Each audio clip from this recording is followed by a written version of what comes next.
Welcome everyone to episode 14 of Couch Potatoes and Sports Tragics, and we're going to talk a little bit about State of Origin 2, which was a little bit of a turnaround. A little bit of a turnaround. I know you didn't see it. You were flying back or from Hawaii or something. You're incognito. Well, you somewhere. think Jetstar would at least put it on. Yeah. But look, it was a wonderful game. I did give you a little bit of a preview there before we came and spoke on it. But quite a dominant performance by the Blues. 34-0 at half-time, a record score for a half of Origin football. It was actually staggering, as you said. I switched on the news app. I went to the NRL, the news app first, and I saw it. I thought, hang on, I must have something going on here. So I went to the actual NRL app to make sure I was reading things right. And holy shit, that was pretty good effort. It was pretty surprising just watching it. Yeah. Try after try, they got to 12-0, and I thought, they're going to come back.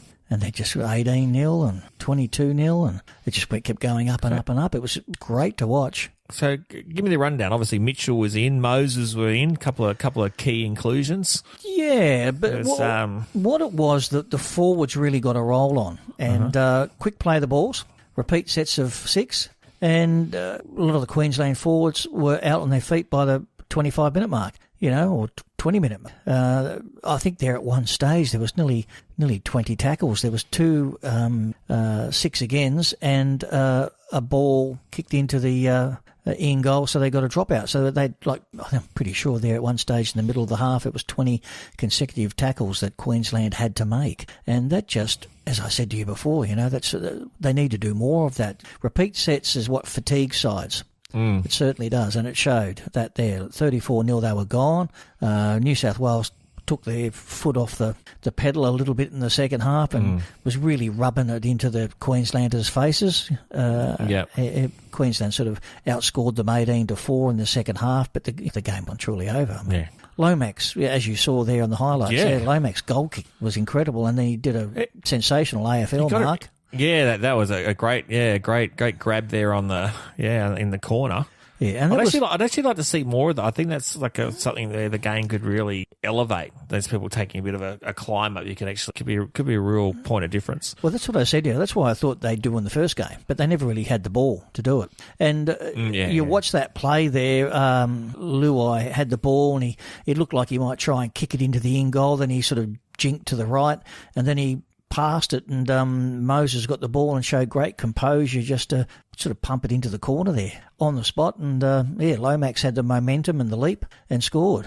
Did well to get it down when you watch it there, because the hands were nearly all over the ball. And you are leaving yourself a bit exposed. Yeah, exactly. So, that of course means that it goes to Suncorp in 3 weeks. I think it's July 17. July 17. They have to go up there bring with confidence. I think they've only won there twice, isn't it? And we haven't won there since 2000. We haven't won a series decider there since 2005. Yeah, okay. That's a series decider. I'm sure we have won there, but a series decider, it's a different kettle of fish, that one, the Precious. They have got the momentum, but it is 3 weeks away, so you lose that momentum, a bit like Queensland lost their momentum from the first one. They're so far apart, these games at the moment. Obviously, they're trying to split they're not trying to affect the NRL, themselves too much, so they're spreading it right out this year, and so that teams aren't affected as much. Even though, the game on the weekend, we had the Penrith Panthers and the North Queensland Cowboys. Between the two sides, they had 10 players out through Origin and all that sort of stuff. But So what do you think was the big catalyst? I'm hearing that obviously we got a jump on them. We got the jump, and the jump was the impact of the forwards over the backs, because we went in pretty forward heavy in the first game. We did. And it really, I think Cameron Murray came off the bench and started. But it was just that bit of momentum we got early on. A couple of penalties, and once we got that momentum, there was no stopping them, and really fast play the balls. So was it really like the attitude of New South Wales? They came to play, and what Queensland just thought they were going to romp it in, or was there a combination? What did you see? I know you mentioned a couple of things, but I can't really get inside. It's a massive shift. Oh, huge. point shift. But we've seen those before. That last game last year, I think New South Wales won the second game by a massive amount of points, 44-12 or something like that, I don't know, and then got beaten in the last game after leading with not that long to go and up against 12 men, I think it was. Look, it's a funny game, but I don't know whether Queensland were overconfident or anything. I'm not sure anything changed there. I just think everything went sort of New South Wales way early on. They got that roll on, that momentum, and it's hard to stop, isn't it? Yeah, once the rut sets in any sport, and then the fatigue cutting, and once you got that fatigue, that's it. You're gone. It's for sure. Put that ball in behind them, as I said. That what they should have done more in the first game, and get those sets back, and just tired defenders all over the place. Liam Martin ran a great line for that first try. He just, when you see it from head on, he just ran in the angle into the space and scored next to the post. I mean, look, Latrell Mitchell, love him or hate him, he had a great game. Yeah. And he really fired everyone up. He went over the top. He probably should have got sin binned at some stage. Yeah, it's not just about his game, it's what he brings. He brought the attitude. Yeah, he brought attitude to the game, and he just went out there to just ruffle feathers. Liam Martin did too. Got sin bin for ruffling someone's hair, which was a joke. But we should talk about it. Well, as you didn't see, the referee, there was a bit of an incident only the set before, and the referee did warn both captains. He brought them up together and said, look, next time something happens and someone comes in, someone's going. So, but Martin was ruffling that was, and everyone came in to celebrate with him. Everyone came in to celebrate with him, and then the Queenslanders started pushing, and it went on from there. I don't generally go too much into the referees, but for my take, I mean, the rest made a rod for his own back. He has to send someone off on what someone's giving someone a little bit of a bloody crew cut. Exactly. I mean, come on. I mean, what are we getting to there? That's a bit. Well, quite a lot of commentators said it was a little bit over the top, and we're getting a little bit. That's about all. That's all they're allowed to say. We can say more. I mean, that's just rubbish. We're correcting the game too much. In those respects. It's like state of origin. Like, well, look at the days back in the 80s. Buddy at school, mate, when they say, well, you're all staying in, if the person doesn't confess or anything like that. Exactly. It's like, come on, where are we? How old are we? That's bloody stupid. Anyway. Now, I know we can't go back to annoying. I know we can't go back to the days of the 80s and 90s when it was like an all-in brawl in the first 5 minutes. But ruffling, literally ruffling some feathers. As you were saying, ruffling someone's friggin' hair. Come on. Exactly, I know. But we can't go back to the bad old days, but that was a little bit over the top, that one. But it wasn't. The whole incident wasn't a bad old day. Well, that's right. It was nothing. It was a good hit. The ball came out, and he just went, "Yeah, good on you, mate." While he's on the ground, and league's meant to be the tough sport, and AFL, AFL's a tough sport. All the New South Wales players came in to congratulate him, and then Queenslanders got in the way, and it went to push and shove over that. God. So anyway, but look, the other great, Mitchell Moses had a great game. He controlled. Yeah. His kicking game was excellent. And you saw that kick that he did in the corner for Lomax. He did quite a few of those kicks. He did I honestly believe he did a 40-20 at one stage, and they didn't pick it up. Yeah, right. It bounced awkwardly away from the fullback and to the sideline, and he even sort of raised his hand and said, "Isn't that a 40-20?" And they didn't give it to him. He looked like he was half a yard behind the 40. Yeah, okay. And he did it. And didn't do a weird bounce back or anything like that. It bounced sideways, but it landed probably 15 metres in and then went bang to the right. And, like a big Rongan or a big Nathan Lyon offie. In today's modern game, 40-20 is not that big a ask. No, it's not. I mean, back when that rule was incorporated a long time ago, people were kicking a hell of a lot differently than now. Yep. Well, a lot of the time you'll see them kick a little bit earlier in the tackle when the winger's up a little bit more, but as the play goes on towards the 5th and 6th tackle, the winger drops back to cut that out. But, you can get them early in the tackle count. But, I think I thought it was a genuine 40-20, and I think Moses did too. The other standout was Spencer Lenu. He had an absolute blinder when he came on. Yeah. His leg drive, and he in the first game, when he came on, he really ruffled feathers too as well. But this second game, he was on another level. He was incredible. He really was. So tell us, Maguire, there were some changes. We've mentioned Mitchell, mentioned Moses.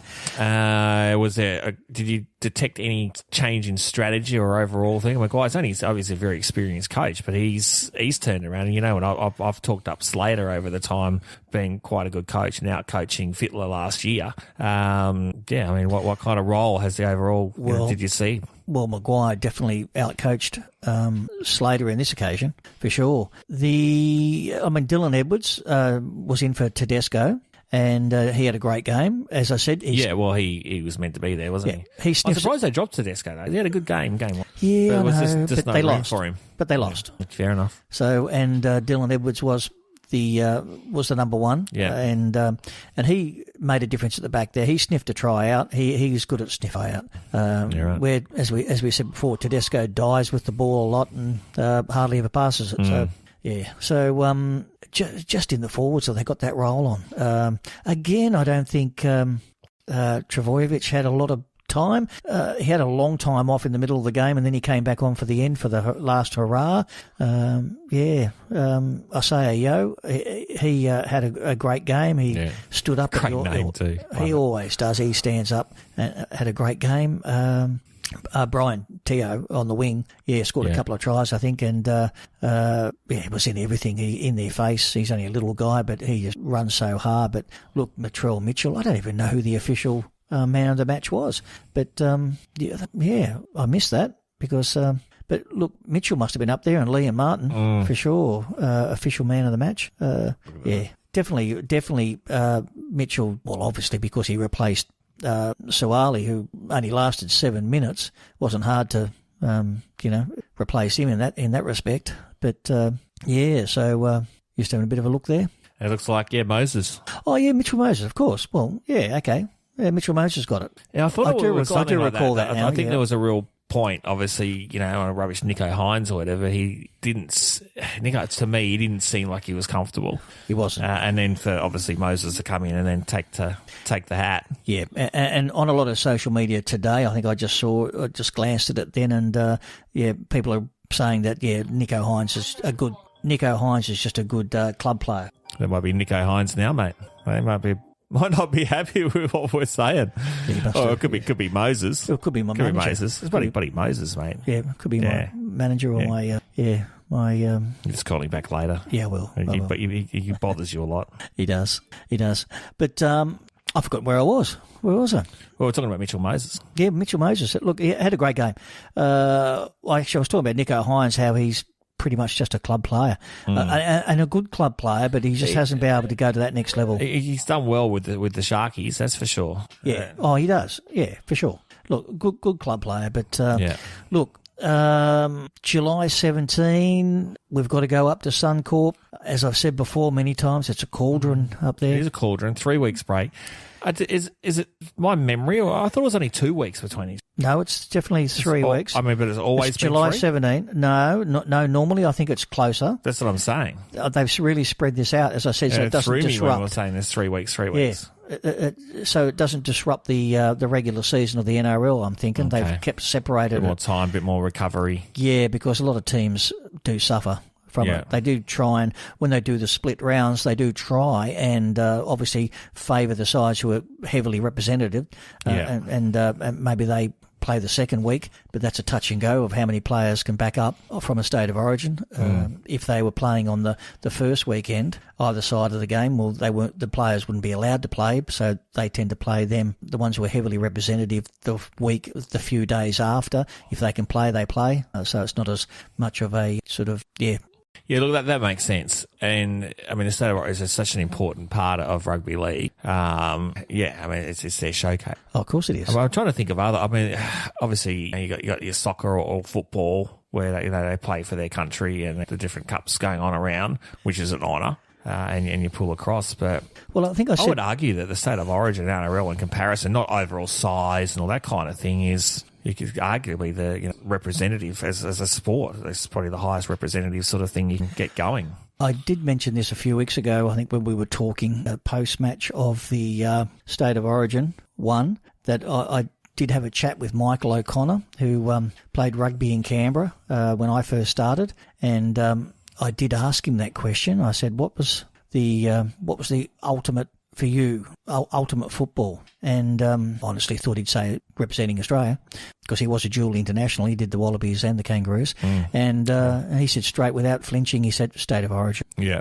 He said that was the ultimate for sure. I mean, it's the top level of the code for sure. It beats Test matches. I mean, a lot of Test matches, obviously, easy games for Australia. But it's a bloody good hit out too. You're up against the best, and you're playing for your state. There's a whole range of stuff that just makes you want to get pumped up about it. Definitely, it's very patriotic, intense, and state against state, mate against mate. The promos couldn't be any better, for it all. So let's think about number 3. So stats wise, definitely the odds are against us. History. But history is against us. They're going in with history. They're going in with a lot of momentum, but that Suncorp Stadium ain't friendly.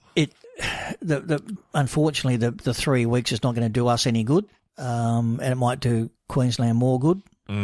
A shorter turnaround would have been better. But if a bit of time to lick their wounds and reassess. Again, it's probably going to come down to maybe how the first 10 or 15 minutes is refereed and who gets the momentum again. Yeah, I mean, you want to keep the crowd out of it, obviously. Hard to do there. I know. The only way they're going to do that is by running a couple over quick. Yeah, exactly, and silencing the crowd. That's the only way they're going to do it. But, interesting to know. I mean, if we had a crystal ball, it'd be great, wouldn't it? We wouldn't be sitting here doing podcasts. Obviously, it would be a sellout, but I think it's already sold out. I think it was sold out before the bloody season started. Of course it would have been, yeah. But I'd love to see it. But talking about that... I'd love to be. Yeah, well... I mean, that's a stupid thing to say, really. Who wouldn't? Exactly. But talking about crowds, obviously the game 2 was at the MCG, and 90,000 plus, I think 90,000 and about 80 people showed up. What do you think of that in AFL territory? Yeah, well, they can't all be imports either, so not everyone would have come down for it. So it'd be quite a few people would have a bit of a look. I think Melbourne, like the Storm, has had an impact down there. Of course. I think most people were good, and Cameron Smith actually was on the footy show.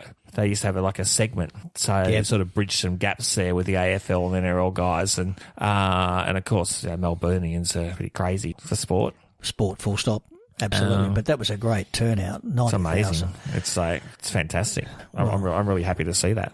Oh, for sure. Because they would have thought, geez, we're going to have it in Melbourne. There's a lot. Could be a flop factor by doing it, but no. Yeah. There's a way to not let it fail. Of course, I don't think they were giving away tickets. I'm sure but the way they promoted it. Yeah, look, the last game in Melbourne was 2016, I believe. Was it? Yeah, it was 8 years ago. Really? Yeah, it was quite a while ago. Okay. I think I've got that stat right. If I haven't I'm just saying if I haven't got it right, someone tell me or put it in the comments. Give me a slap on the wrist. But that was the top. Come on, proving wrong, people. 2016, I'm pretty sure. And I think there was 80-odd thousand to that one. I think this was the biggest crowd they've had for a Melbourne game. Yep. And it's obviously one of the biggest crowds they've ever had. Well, it must be the biggest crowd they've ever had for a rugby league game in Australia. If that's the most for a state of origin, no other ground holds 90,000. So it's got to be some sort of Yeah, I was racking my, which doesn't take long with my brain to roll through that one. But a core stadium, the Olympic Stadium, it'd have to be the MCG. Yeah, a core stadium. What stadium Australia? Yeah, what do they call it? Yeah, a core stadium, the Olympic Stadium Australia, whatever. Yeah, depends who's sponsoring it at the moment. It only holds about 65,000, so that's got to be a record of some sort. They might have had one of the earlier state of origins might have had over 90,000. It could only be at the MC. That's what I'm saying, yeah. So no other possibility. Unless they had an earlier one many years ago that did it. So, interesting. They would have sparked up if it was, though, wouldn't they? Don't you think they would have sparked up and said, they would have said something, this is a record NRL crowd? Or maybe not. Maybe they don't want to think it's a record crowd because those crazy AFL guys down there pull that. But it is a big game, of course. Like, say, your Anzac game, your Essendon and Collingwood sort of stuff, like the big clubs on the big days. But it's great numbers, though. Yeah, well, that's it. That's why you can never let go of State of Origin. It's just too good. Well, actually, there you go. See, what pipped it? Oh, you can find out when the last MCG game was as well, can't you? At the same time. Well, I'm looking at this here now. I've just That's why there was a little bit of a pause there, everyone. I did a bit of a Google, and it's got Oz Stadiums that's brought up. I've just put in the biggest game of rugby league, or the biggest attendance, and it's got actually Stadium Australia, 107,558 for the 1999 NRL Grand Final. Bloody hell. So who was that between? Was that Melbourne St George? No. Correct. I was there. You were there, were you? I was there. See, if you weren't there, it would have been 107,557 people. I know. I for some reason, I felt the importance at the time. Yeah. So, and at the same... That was a penalty try. Melbourne got a penalty try, didn't I they? think Mundine came through and hit some guy high when he was taking the ball over the line, and they got a penalty try out of it. Yep. Yeah. And in rugby union, at the same Stadium Australia, which this surprises me because I thought it was that capacity was only about 65,000, 70,000, but this is in the early days. This is when they had it configured for the Olympics, I'm presuming. And there was a rugby test between Australia and New Zealand in 2000, and they had 109,874 there. Was that at Bledisloe? That was at Bledisloe, obviously, and we might have even come close to winning that one. We did win a few back then. We haven't won. Now, we're going to have to be doing the Bledisloe Cup thing soon because it's probably a few weeks. And, of course, we've got the Olympics coming up as well. The Olympics. So, Olympics. Look out, everyone, for an Olympics podcast. I'm actually going to be a bit interested in the... It's some interesting stuff. I mean, obviously, Australia goes hard in the swimming, but I like all the other little people who come out of the woodwork, and it's like all these crazy little people who win for the country. Definitely. But that's sort of a subject for another podcast, that one. So who's going to win State of Origin 3? I mean, of course we're going to have to say the Blues, but well, I don't know. Have you seen the odds? No, I haven't yet. I'm sure Queensland. Home ground advantage. I'm sure the Queensland will be the favourites, but I know that I was going to post on Facebook that I've got no confidence tonight in the New South Wales winning. I was going to post that, and I didn't. And thank God I didn't because, after the first 20 minutes when I saw it, just sensational to watch. Whether they can do it again at Suncorp, the old Lang Park, I don't know. The 3-week break is really going to slow their momentum. Queensland are going to be fresh. Well, they're all going to be fresh, but fresh in the mind. And, as I say, that first 15, 20 minutes is probably going to make the game. Well, let's tell you what, if they win it, they deserve it. Either team who win it. Well, exactly. If New South Wales win it, they've done it against the odds. They've come from 1-0 down. And I think I did have the stat there before that the first game is important because I think it's 75% of the series have been won by the team who wins the game first. Well, it's not surprising because usually one team's dominant from the outset, really. Absolutely. Yeah. But we have had a lot of fluctuating games over the last few years. We have. Yeah. Queensland's now going for their third straight. But, last season was fluctuated. It was a tight win in the first one. I think there's a bit of a revenge factor going on for last year too. Yeah, exactly. Well, New South Wales really should have won that. But for sure. Anyway, look, we'll wind this one up. We will. We might do something on the night of the State of Origin. Who knows? I think we might. Might try and do something. But we will be doing an Olympic one coming up. There's got to be a Bledisloe coming up fairly soon too, in a few weeks' time, with a new rugby union coach, Joe Schmidt. Yeah, right. And it is Kiwi. it is winter time. It is winter time. Apart from cricket, of course. There's a lot of fun sports. Absolutely. So we'll wind this one up. It's if you have been listening, then that's great. Tell your friends. And if you haven't, we don't like you anyway. Yeah, that's it. Because you're not listening.